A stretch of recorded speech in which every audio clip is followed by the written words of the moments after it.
ጤነኝነት ማለት ጤነኝነት ብቻ አይደለም። ጤነኛ ነኝ ብሎ የሚሄድ ሰው በድንገት ዝም ብሎ የሆነ ቀን ከሌ ምን ሆኖ ነው እንትን ብሎ በድንገት እንደዚህ ብሎ ይባላል። ይቀለኛል፣ ሄዳለሁ፣ ሰራለሁ፣ መጣለሁ፣ ገባለሁ፣ ወጣለሁ። ግን እንደዚህ አይነቱን አመጋገብ ከዶክተር በሪጋ ያለውን አመጋገብ ስልት ከተጠቀምኩ በኋላ ግን የሆነ ትከሻዬ ላይ የሚሸከመው ነገር እንደቀለለኝ ነገር ታውቃላችሁ። አንዳንዴ ትበሉና ኧረ ሆዴን ከበደኝ እንደው እንዴት ይሻለኛል እንደው አንድ መለኪያ እንድንጠጪ እንደዚህ ፌጦ የሚባል ነገር አለ አይደል? ምንድነው ዝናሽ ምን አግኝተሽ ነው እንደዚህ ሸንቀጣልሽ ልጅ መሰልሽ ላይ ብዙ ሰው አታረጂም ትሉኛላችሁ። ያው እንደምታውቁት ምን አግኝተሽ ነው ስሉ ምግብ ነው። ምግብ መድኃኒት መሆኑን አየሁበት ማለት ነው። ምግብ ነው በላው እግዚአብሔር አለ። ከዛ በታች ደግሞ ጥበብን ለነዚህ ባለሙያዎች የሰጠ እግዚአብሔር ደግሞ አለ። ዝም ብሎ ይቀላችኋል፣ እየበላችሁ ይቀላችኋል፣ እየሰራችሁ ቀለል ይላችኋል፣ ኤክሰርሳይዝ ስታረጉ ይቀላችኋል። ከዛ ኑሮ ይቀላችኋል፣ ደስ ይላል። እንደሱ ነው የሚኖረው። ከዶክተር በሪ ጋር በመሆን በተቻለኝ አቅም ከእግዚአብሔር በታች ጤንነቴን እየጠበቅኩ ነው። እናንተም እንደዚሁ ጤንነታችሁን ጠብቆላለሁ። ዝናሽ እባላለሁ። ዝናሽ ኦላኒ ነኝ፣ የሚዲያ ባለሙያ። ዶክተር በሪ ጋር ከመጣሁ ነሐሴ አንድ አመት አልፎታል።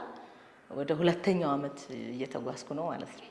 ይገርማችኋል፣ እኔ ዶክተር በሪ ጋር ከመምጣቴ በፊትም ኤነርጂ ያለኝ ጥሩ ሰራለሁ፣ ስፖርት ሰራለሁ፣ እንቀሳቀሳለሁ፣ ስራ ሰራለሁ፣ ደስተኛ ነኝ።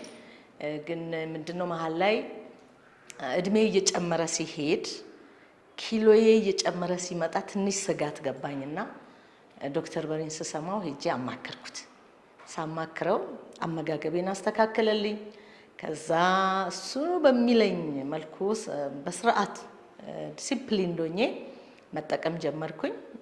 አመጋገብ ነው፣ ምንም ምግብ መተው አያስፈልግም። መብላት እስክጠግብ እበላለሁ፣ በፈለኩ ሰዓት እበላለሁ፣ እንደፈለኩ እበላለሁ። ዳይት የለም፣ ጾም የለም። ግን ጤነኛ የሆኑ ምግቦችን ለኔ ሰውነት መጀመሪያ በነገራችሁ ላይ እንትን አለ። ሰውነቴ ምን አይነት ነው?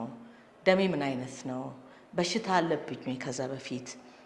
እንደገና ደግሞ የምወስደው መድኃኒት አለ ወይ የሚሉትን ነገሮች ተጠይቄ ነው የተሰጠኝና በዛ መልኩ ምግብ ነው። ምግብ መድኃኒት መሆኑን አየሁበት ማለት ነው። ምግብ ነው በላው።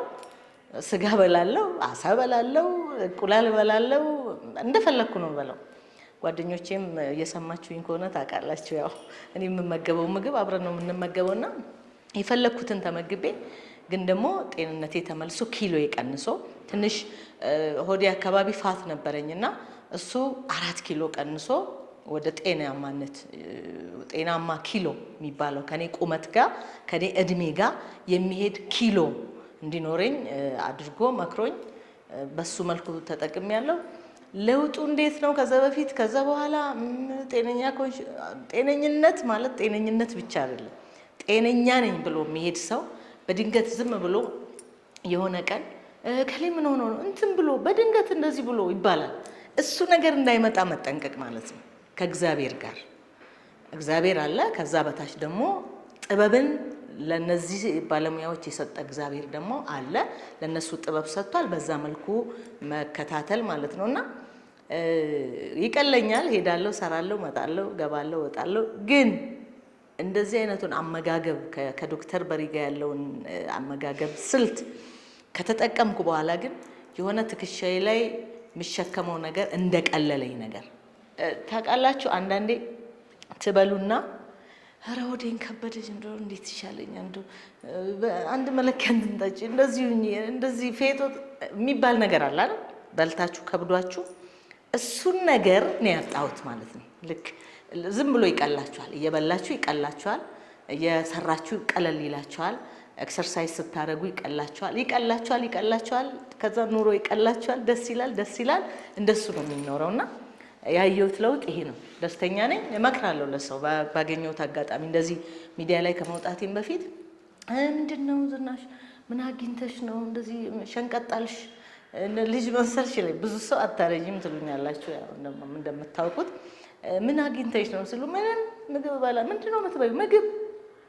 ምግብ በላለሁ፣ እጠጣለሁ፣ በላለሁ፣ ደስተኛ ነኝ። እንደዛ አልምላቸውና ሁሉም ሰው ምግብ መድኃኒት መሆኑን ማወቅ አለበት። የማይጠቅመንን ነገር ከምንበላ የሚጠቅመንን ነገር በባለሙያ ታግዘን ብንበላ ጥሩ ነው እላለሁ። እኔ ከዶክተር በሪ ጋር በመሆን በተቻለኝ አቅም ከእግዚአብሔር በታች ጤንነቴን እየጠበቅኩ ነው። እናንተም እንደዚሁ ጤንነታችሁን ጠብቆ እላለሁ። አመሰግናለሁ።